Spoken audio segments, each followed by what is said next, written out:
In Spain, plastic surgeon Robert is giving a talk at the local university, where he explains he's participated in 3 of the only 9 face transplants in the whole world.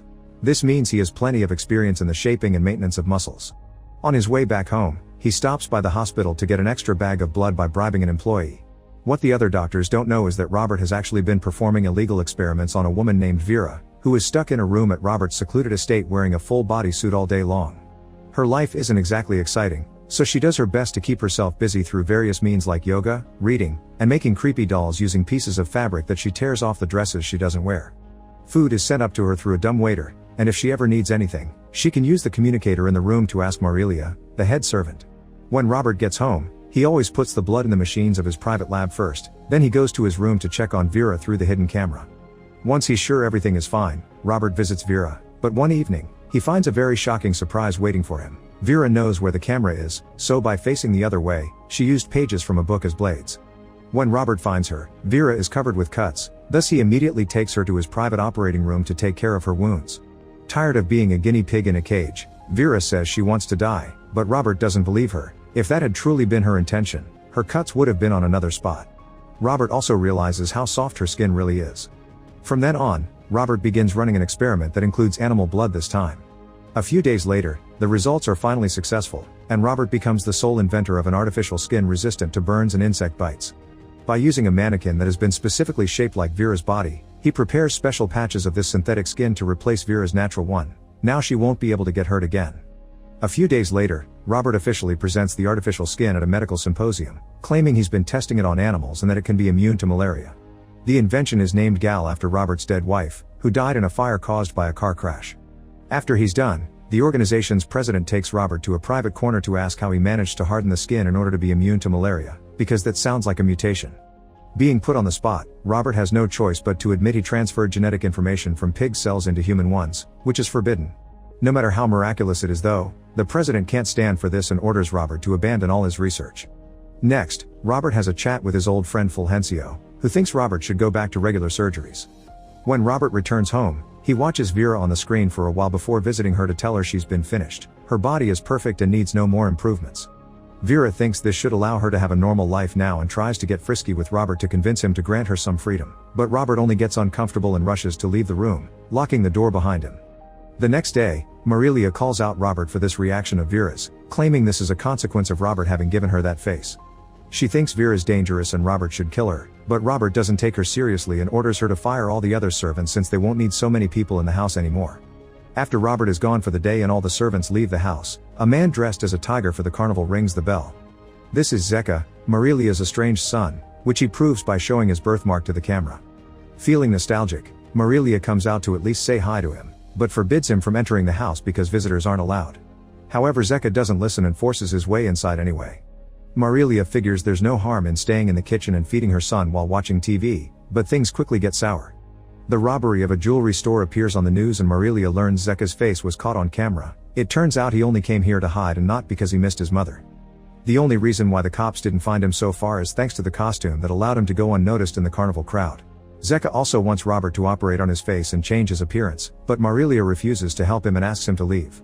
Her worries are ignored and Zeka searches the kitchen for alcohol, only to get distracted when he finds the security cameras that show Vera. Her face looks familiar and Zeka doesn't understand how she can be here, prompting Marilia to get a gun she keeps hidden in the kitchen to threaten her own son into leaving before he learns too much. A gun isn't enough to scare Zeka though, and soon he's jumping on his mother to capture her and tie her to a chair. Then, Zeka goes upstairs to look for Vera, only to find the door locked. This isn't enough to make him give up, and Zeka immediately goes back to his mother to threaten her into telling him where the key is. As soon as Zeka opens the door, Vera kicks him in self-defense, struggling against his hold to try to escape. Unfortunately, Zeka is much stronger than her and manages to overpower her as he wonders aloud how she's alive after the fire. Desperate, Vera tries to bargain for her life, but Zeka doesn't listen and takes her to bed to relive the old times. Downstairs, Marilia is starting to wonder if she'll have to watch her son taking advantage of Vera for the rest of the night, but at that moment, Robert returns. As soon as he sees what's happening on the security cameras, he retrieves his own gun and kills Zeka, although Marilia wishes he had killed Vera as well.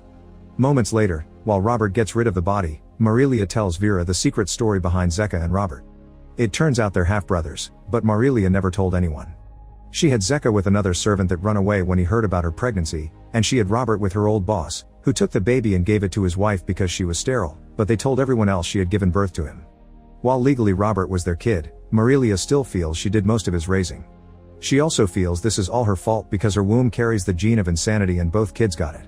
When Vera asks why Zeka thought he knew her, Marilia explains she looks like Gal, Robert's late wife. Zeka had grown up on the streets away from his mother, but some years ago, he showed up at the house asking for help. Marilia tried to hide him, but Gal found him and fell in love with him, which ended with Zeka and Gal running away together. Unfortunately, they were in a car accident, from which Zeka escaped but Gal almost burned to death. Robert found her barely hanging on and brought her back to the house, where he hid all the mirrors so Gal wouldn't be able to see her burned face. That was when Robert's research on face transplants started, but his efforts weren't fast enough. One afternoon, Vera heard her daughter singing outside and slipped out of bed to approach the window, where she finally got to see her reflection again. The shock of seeing a face that barely looked human was too much for her to bear and caused her to jump with a scream that echoed around the whole house. Her body fell in the garden in front of her daughter, who was traumatized by the experience and years later followed her mother's example. At that moment, Robert comes back from burying Zeka's body and decides to finally accept Vera's offer, allowing her to sleep in his bed that night. The two of them finally kiss, but Vera doesn't want to go further yet because Zeka left her in pain, thus the new couple cuddles until they fall asleep. That night, Robert dreams of the dreadful events that happened 6 years ago. He attended a wedding party with his daughter Norma, who was now a teenager under the effects of the medicine that allowed her to be social again after her breakdown related to her mother's death. The party was in full swing when Robert suddenly noticed Norma was missing and went out to the garden to look for her.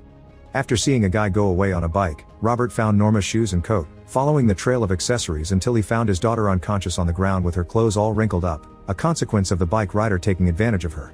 As soon as she woke up, she saw Robert and started screaming because she thought he was her attacker.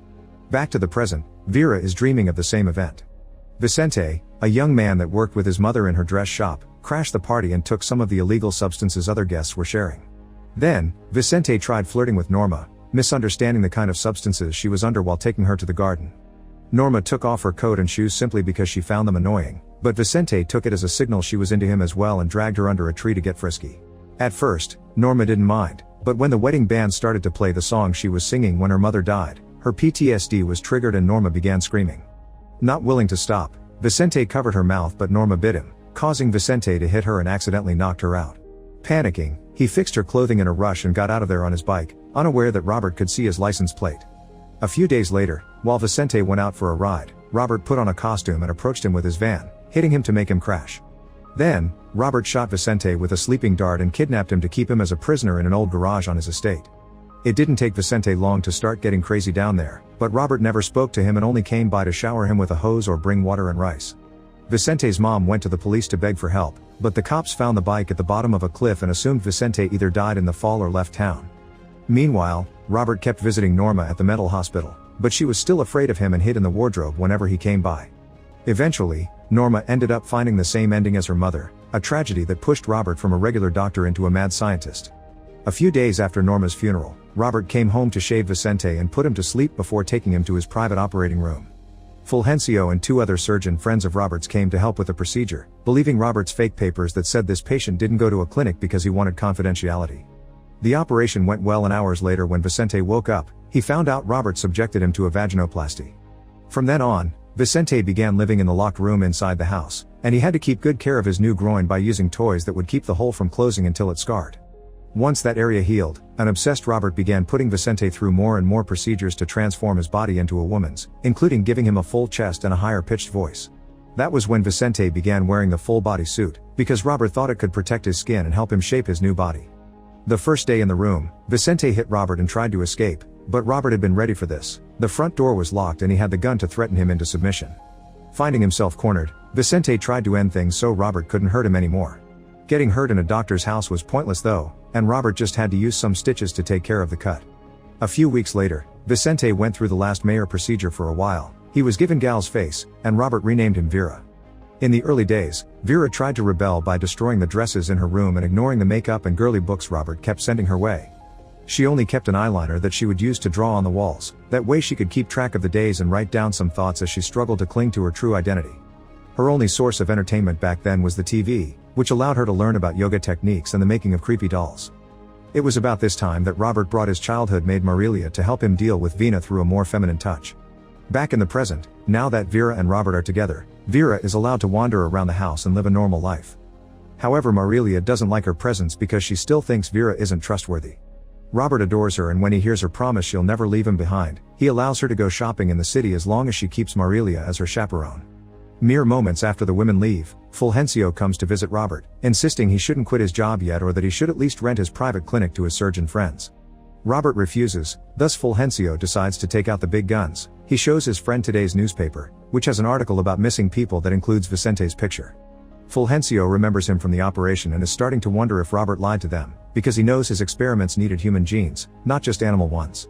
Taking his gun out of his desk drawer, Robert tries to threaten Fulgencio into silence, but their conversation is interrupted by the arrival of Vera, who tells Fulgencio she gave her full consent for every operation to get him to leave. In the evening, Vera and Robert try to get frisky again, but Vera is still in pain after Zeka's attack, so she'll need the help of cream. Luckily for them, she bought some when she went shopping, but supposedly she forgot it in her bag, which she left in Robert's office. When she goes to retrieve the bag, she also takes the chance to grab Robert's gun and brings it back into the room to finally get her revenge. After admitting she's been lying all along in order to gain access to her freedom, Vera shoots Robert, instantly killing him. The shot is heard by Marilia, who comes to the room carrying her own gun, but Vera waits for her hiding under the bed and shoots her too as soon as she enters. Now it's all over. Vera steals some clothes and money before finally escaping the house.